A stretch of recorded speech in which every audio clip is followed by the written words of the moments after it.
Cordial saludo, mi nombre es Carlos Julio Villa. Hoy vamos a hablar sobre la empresa Grupo Diana, que es una compañía colombiana con más de 50 años de experiencia en la producción y comercialización de productos alimenticios de consumo masivo.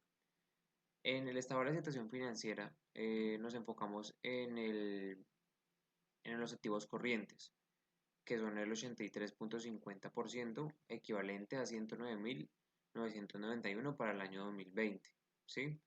La cuenta más representativa corresponde a cuentas comerciales por cobrar con un 61%, ¿sí?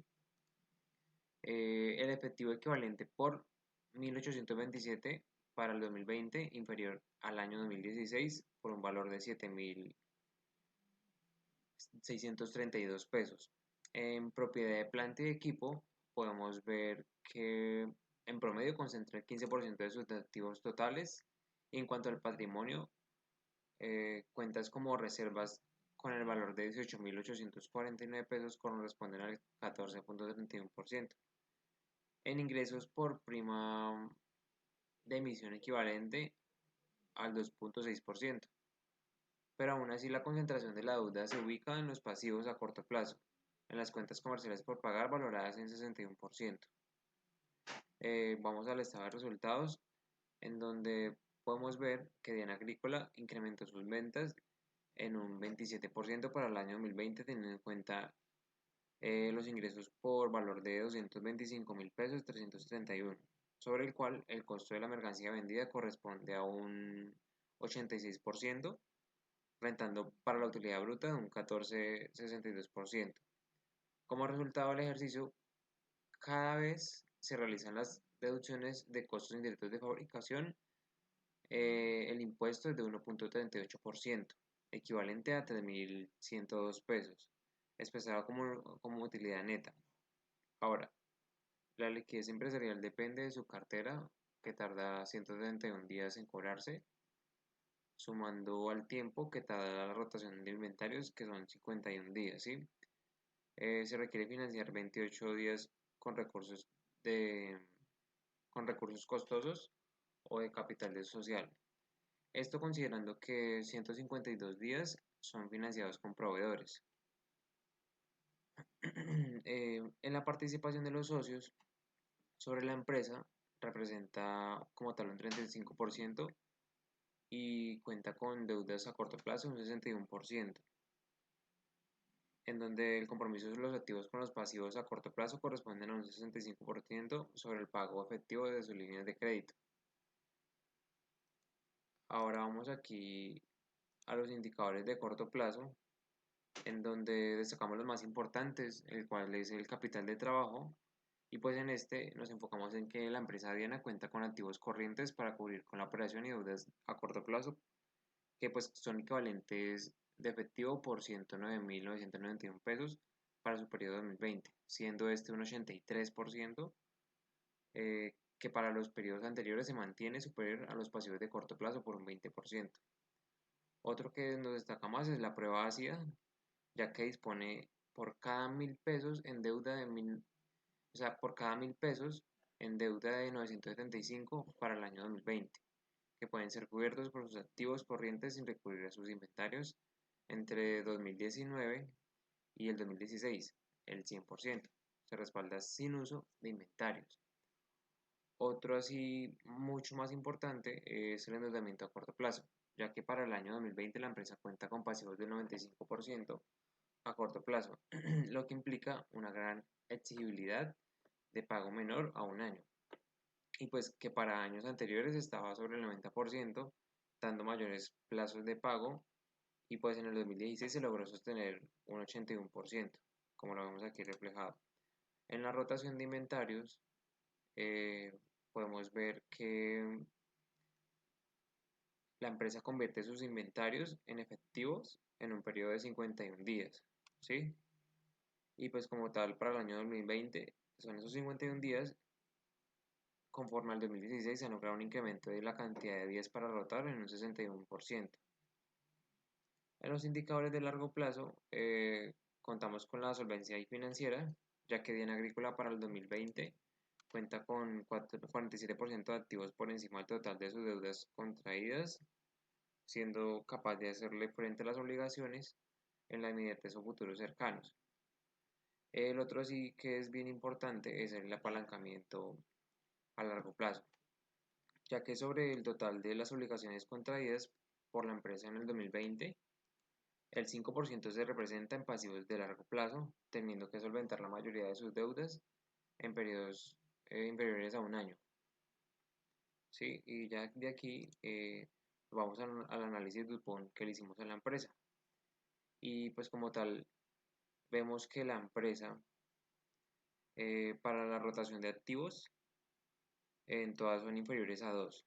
¿Sí? Y pues en una interpretación del ROA, deducimos que la rentabilidad de la empresa para el año 2016 tenía una rentabilidad del 28% sobre el patrimonio, o sea que es decir, en este año los dueños o accionistas de la empresa, por cada $1000 que ganan de inversión, obtienen un rendimiento de $280.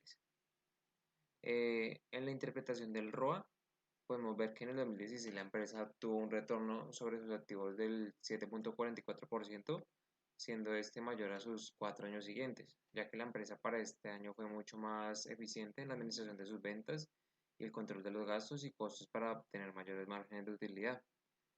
También otro dato importante es que el rendimiento del activo total para el año 2016 es de 7.44 con respecto a los activos totales de las ventas correspondientes que correspondieron a un 7.44, o sea que es decir que por cada $1000 invertidos en activos totales generados, generan $74 de utilidad neta, siendo esta la utilidad más alta para los 5 años, ¿sí? Que pues en este caso es el margen neto. Otro dato importante es que la empresa para los 5 años tiene un endeudamiento del 75% y en recursos propios es de tan solo del 25%, ya que su margen neto, pues por así decirlo, no ha sido tan alto y se refleja en pérdidas en el año 2018, lo que demuestra que una baja rentabilidad sobre el -1% sobre su patrimonio, deduciendo así que por cada $1000 que invierte la empresa, pierde $10. Otro dato eficiente sobre el ROE y el ROE, que para los 5 años operados, la empresa refleja que gran parte de su activo se ha financiado con deuda y pues de esta forma ha crecido la rentabilidad financiera. Una vez reconocemos la situación financiera de la empresa, podemos formular estrategias de inversión que vayan acordes a las ventas proyectadas de los siguientes años. Para ello, tomamos los 5 años conocidos y realizamos el cálculo de la fórmula de la ecuación. A partir de ahí, sacamos la tendencia lineal de cada uno de los siguientes años hasta 2025. Nuestro proyecto de inversión va enfocado en la innovación y la mitigación del impacto de la huella ecológica. Esto para Adriana Agrícola sería transformar la cascarilla del arroz en productos plásticos biodegradables.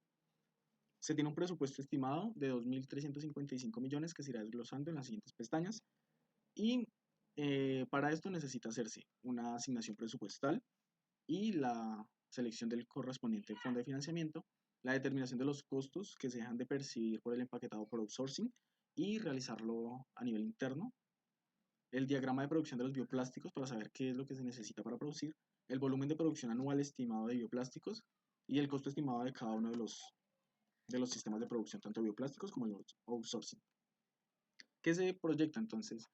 Reducir los costos de mercancía vendida, el impuesto de renta limitarlo al mínimo, mantener unas cuentas comerciales por cobrar del 58,5%, mejorar el efectivo disponible y hacer crecer la propiedad de la planta y el equipo.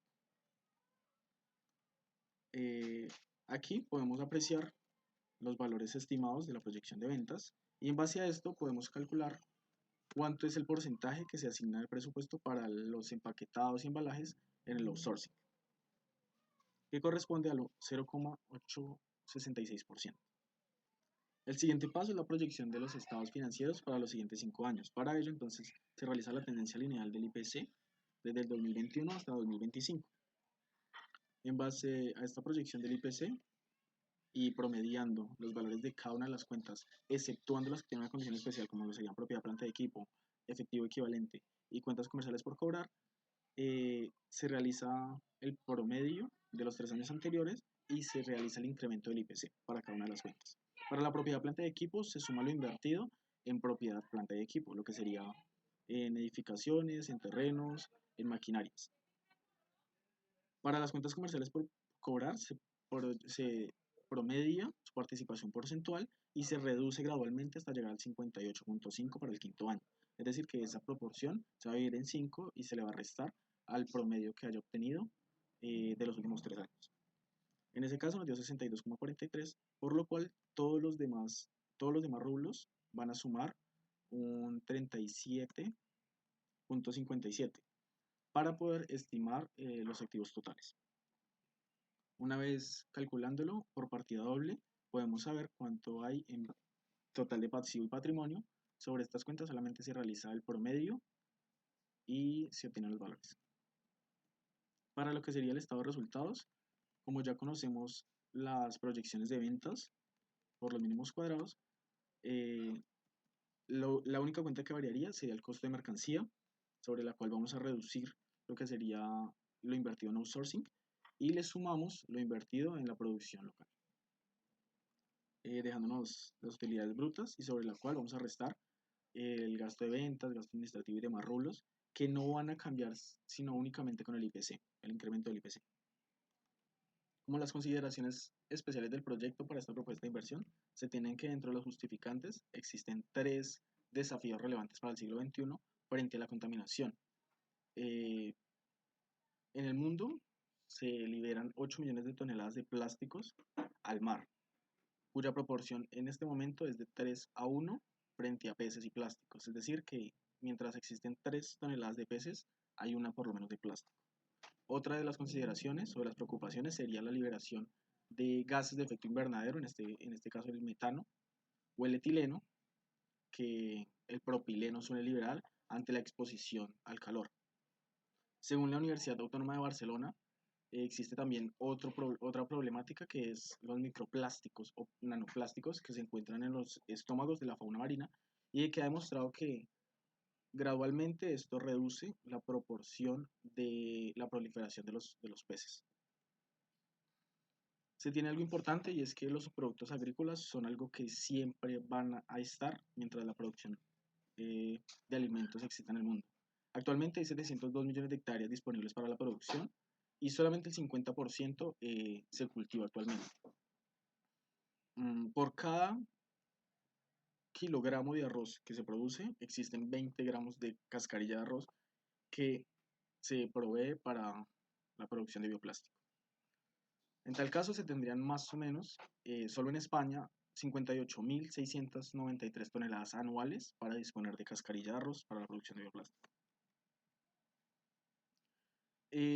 La competencia en biodegradación y la descomposición habla de que para plásticos tradicionales una bolsa promedio puede tardar entre 5 y 250 años en descomponerse y los de mayor densidad, como las tuberías o piezas de gran dimensión, podrían tardar hasta miles de años para poderse descomponer. Para los bioplásticos o polihidroalcanoatos, se tiene que para la mayoría de los plásticos que se producen de esta línea, hay un tiempo estimado entre 50 días y 5 años para su descomposición o biodegradación en este caso, que puede ser por microorganismos aeróbicos o anaeróbicos, bacterias, hongos o streptomicetos. ¿Cómo se calcula el estimado de la inversión? Principalmente es un terreno localizado a 3 kilómetros de la planta de procesamiento con unas dimensiones de 4.931 metros cuadrados que tiene un costo de 350 millones de precio comercial. Estos datos fueron cotizados de manera digital por diferentes páginas. Para la edificación se tiene un presupuesto por metro cuadrado de construcción conforme a los promedios calculados por las constructoras de 600.000 pesos. Si se contempla construir más o menos 2 hectáreas, serían 1.200 millones de pesos asignados para construcción y edificaciones.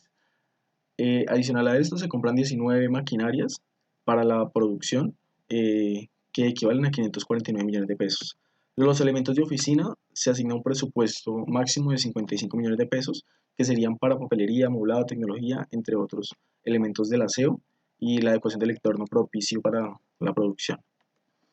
También se tiene el licenciamiento y aprobación de planos y el licenciamiento para la construcción de obra por un valor estimado de 4.800.000 pesos para ambas, esto conforme a los datos suministrados por la curaduría. También se tiene una gerencia del proyecto que es generalmente el 5% de la inversión, lo cual nos daría 112 millones de pesos. Para los beneficios de los cuales van a gozar los empleados, se tiene principalmente las cesantías, vacaciones, aportes de pensión, intereses de cesantía, las bonificaciones de primas extralegales y el sueldo, que todos se calculan con un promedio de 6 meses para sostener la empresa antes de su producción máxima. También hay unos incentivos tributarios de los cuales goza la producción, en este caso por ser una producción ecosostenible. Conforme al artículo 255, se va a hacer un descuento sobre el impuesto de renta del 25% de la inversión sobre el proyecto. Eso nos daría 567 millones de pesos. Y se excluye del IVA sobre la venta.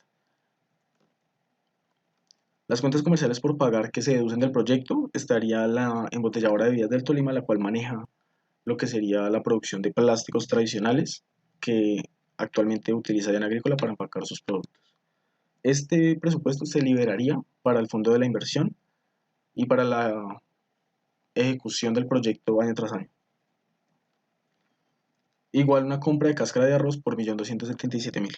Ahora bien, para reconocer cuánto es la demanda sobre insumos de producción de bioplásticos, se tendría primero que estimar cuánto fue la demanda de Diana Agrícola en cuanto a plásticos tradicionales por la embotelladora de bebidas del Tolima S.A. El costo del empaque se tiene que fueron 1.950 millones y gracias a las utilidades registradas en el sistema supersocietario, reporta un 38.08% de utilidad, es decir, que el costo de producción como tal es de 1.207 millones de pesos. Conforme a estudios realizados, la comparación del costo unitario de producción por kilogramo de bioplásticos está en 8.500 y de plástico tradicional en 6.500 pesos por kilogramo. Hay una variación ahí del 31%. Pero lo que nos interesa es este plástico tradicional de 6.500. Si dividimos la cantidad del costo de producción por el costo unitario de producción de 6.500 sobre el plástico tradicional, nos da una cantidad de kilogramos anuales de 185.840. Eso quiere decir de que tenemos una demanda en toneladas de plástico anuales tradicionales de 186 toneladas. Si tratamos de producir esta misma cantidad en bioplásticos, tendríamos que calcular nuestro propio costo de producción unitario. Para ello, entonces, sabiendo que el porcentaje de bioplástico obtenido es del 48% por el 100% que se ingrese de cascarilla de arroz, entonces tendríamos que el consumo que tiene cada una de las máquinas, en este caso por día de producción, sería la destiladora de agua, requiere agua y energía. La energía se pretende proveer a través de unos paneles solares y una planta de retención de esa energía. Por ende, en costo de energía no habría. Y en agua, el costo, según la empresa AAA Espinal, para el año 2022 tiene en la parte industrial un valor fijo a cobrar y un valor por metro cúbico gastado también, que se multiplicaría por la cantidad de metros cúbicos al día utilizados. Eso me daría 43.400 pesos por día. La trituradora solamente energía, vaporizador y demás hasta aquí abajo, en donde llegamos a los tanques de almacenamiento de microorganismos, donde se necesitaría tanto energía como los microorganismos, como los sustratos y los solventes, para poder combinarlo con la cascarilla de arroz y que libere los azúcares que van a pasar a ser parte de la producción de bioplástico. Estos son 3.741.000 pesos por día, considerando de que se agregue o se trate de procesar una tonelada completa de, de cascarilla de arroz. El montacarga, en cuanto a combustible, lo que sería el refinado, va a tener un costo de 15.050 pesos por día, dejándonos así un valor por cada 480 kilogramos obtenidos de bioplástico, un valor de 3.799.000 pesos por día. ¿Cómo calculamos el valor de los microorganismos del sustrato y el solvente? Pues estimando la cantidad de compuesto que se utiliza mediante la fórmula de concentración y el precio que este tiene en el mercado internacional, ya que en el local no se consigue de forma fácil. El precio que cada uno de estos compuestos, según la proporción en la que se utilizan, en euros, sería 892 euros. La conversión a la moneda local serían 3.742.000, que es el mismo valor que tenemos aquí. Una vez se reconoce la cantidad o el precio que, que vale producir cada una de estas toneladas, se puede multiplicar por la cantidad de toneladas y eso nos da el costo anual para la materia prima, que sería 911.275.000 pesos. En cuanto a los beneficios adquiridos por el empleado, se obtiene entonces que a nivel salarial, considerando el salario básico del 2022 más el auxilio de transporte, se tendría que el mínimo está en 1 millón de pesos y el auxilio de transporte en 117.000 pesos. Eso para liquidar un periodo mensual. Los cargos que vienen a ser necesarios para la planta de producción sería el supervisor de operaciones, un ingeniero agroindustrial, el microbiólogo, el guardia de seguridad, 2 operarios industriales y el montacarga. Cada uno con su debido salario para liquidar cada 30 días y que van a tener el beneficio del auxilio de transporte si tienen o no más de un salario mínimo, más de 2 salarios mínimos, perdón. El debido descuento sobre la salud y la pensión, y este sería el total de provisiones de forma individual que debe aportar la empresa. Aquí se puede seleccionar el empleado que se necesite vigilar para prima de servicios, cesantías, intereses, aportes de pensión, vacaciones. Se selecciona el empleado y ahí aparece la totalización de la previsión. Eso nos dejaría un neto a pagar en salarios de 10.197.000 y en sueldo más prestaciones o más provisiones sería de 13.897.000. Eso considerando los valores de prima de servicio, del auxilio de cesantías, de los intereses sobre las cesantías, todos los porcentajes conforme la norma lo reglamenta.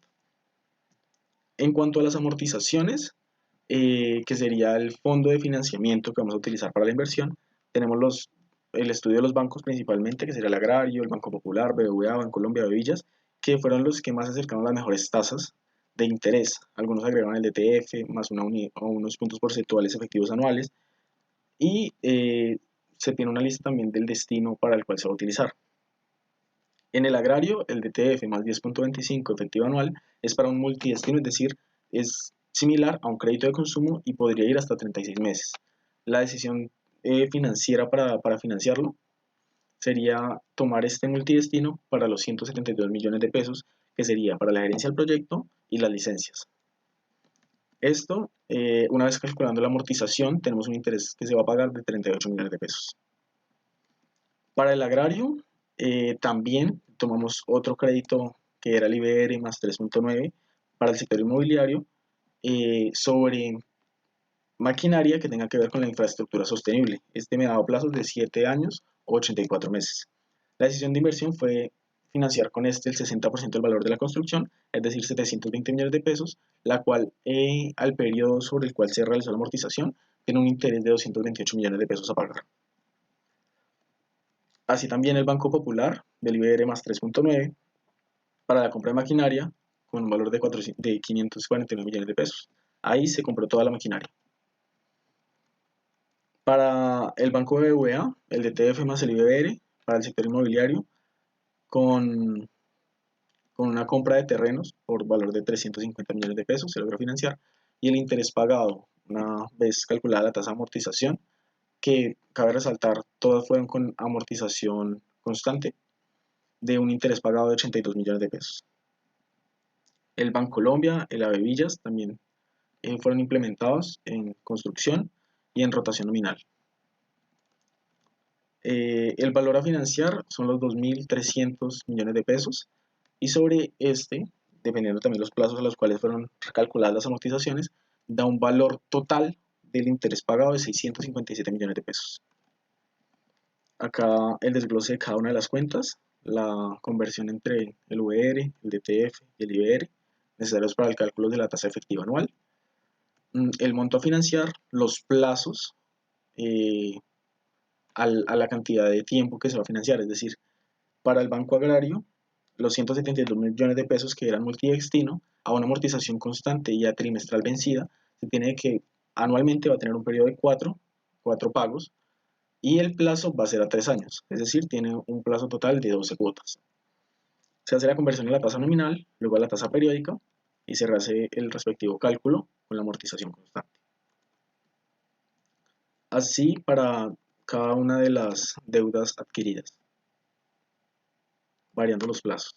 Ahora bien, para poder tener una valoración de la empresa, se debe principalmente comparar algunos costos principalmente sobre el capital aportado y el capital financiado y el costo de rendimiento o el costo de oportunidad, por así decirlo, que tiene la empresa conforme a su proyecto.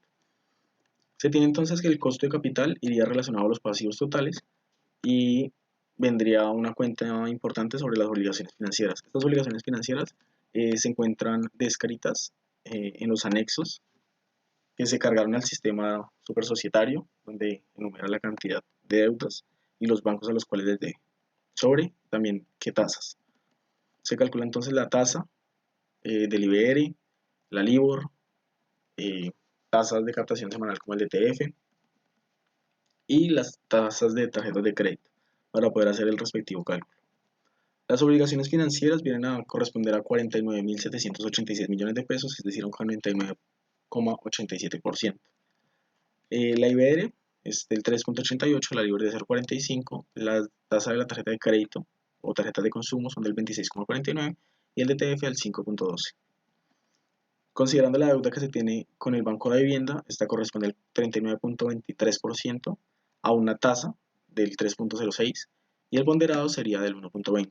Así con cada una de las deudas que se adquirió, considerando también las nuevas deudas, que sería la inversión con los bancos para el proyecto de la nueva apertura industrial, donde vamos a producir bioplásticos. Eso me da un coste de capital del 4,59. Esto se consideraría el costo de capital o el rendimiento esperado por las entidades financieras una vez nos desembolsan el crédito o los créditos. La CAM sería entonces el rendimiento esperado por la parte accionaria y aquí vendrían a jugar datos importantes que podemos recolectar mediante la Colcap, específico para el sector alimentario, donde tenemos una tasa de interés libre de riesgo del 1,6, el riesgo país del 3,7, el rendimiento esperado del mercado que sería 12,40 porque estamos tratando con los promedios para el sector de alimentos entre 11,8 y 13, y el coeficiente beta que mide el riesgo de la diversificación. El cálculo entonces nos da un 10,16%, sería más o menos el doble del costo esperado por las entidades financieras. El costo medio ponderado de capital o WACC es el costo o la tasa de oportunidad que se calcula para un rendimiento mínimo esperado de la operación de la empresa. Este valor de ajustado sería del 6,19. Hablo de ajustado porque el costo de capital financiero es del 4,59, como ya lo vimos para las entidades financieras. La tasa impositiva, es decir, los impuestos sobre la renta, serán del 32%. La obligación financiera es de 49.786 millones y el patrimonio de un aporte de 40.404 millones de pesos. El costo sobre el capital del 10,16 y en base a esos valores y descontando lo que sería las tasas impositivas o el 25% sobre el impuesto de renta de la nueva inversión que no se va a cobrar por algunos artículos que avalan la producción sostenible, el cálculo ajustado sería del 6,19% de un rendimiento a una tasa de oportunidad del proyecto. Es decir, que esta tasa es inferior a lo que esperan la parte accionaria de tener para el rendimiento y es un poco superior a lo que espera la entidad financiera. Para esto entonces se tiene un valor presente neto de renta perpetua. Aquí se tuvo que realizar la proyección del flujo de efectivo,